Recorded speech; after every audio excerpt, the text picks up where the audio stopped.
you realize, okay, I now know this is Jared Slomack. I can now search, get all this information, I know where he works, I know what he does. I can find a blog post that, a letter he wrote to the SEC, when he was like 17 years old, so I know that he's been involved in this since, investing since whenever, and And then it can then use that to then create a completely unique profile that has attributes that might other people might not have, that then it can assign to other products that I'm looking at to essentially drive, or even experiences. Let's say it realize I'm a value shopper and not a Early uh, adopter, for uh, instance. uh, correct, and not a right, exactly, and not an early adapter shopper. It's just an example. And the thing is that then it's going to start showing you more statistics and things because it sees my history. So I believe that the future actually is going to be really exciting. And I'm just getting my first projects in this area right now because it's been proven. People have seen people shop through Agentic AI on OpenAI, on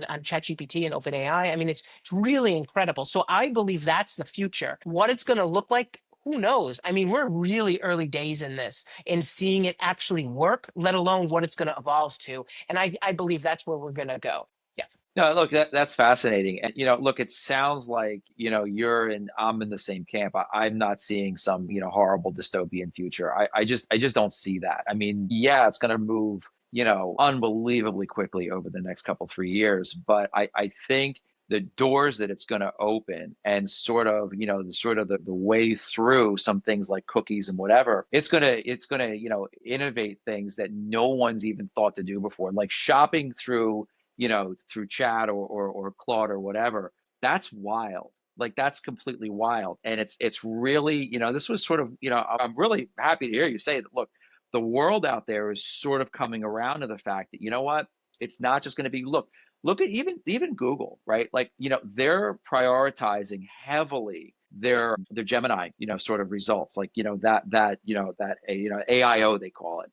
They're prioritizing that very, very heavily. That's radically moving around how you would have to SEO a website. You think it's something like Reddit. Reddit was sort of has been around for a long time, but like, wow, if you are a marketer today and you're not in some capacity participating in Reddit, whether it's, sort of quietly sponsoring or fostering a community there, if not for, firsthand or at least at arm's length, things like this, that it's stuff that's been sort of bubbling under the surface for a while, but it's gonna just, some of these things are just gonna get so big so quickly. I think to wrap things up,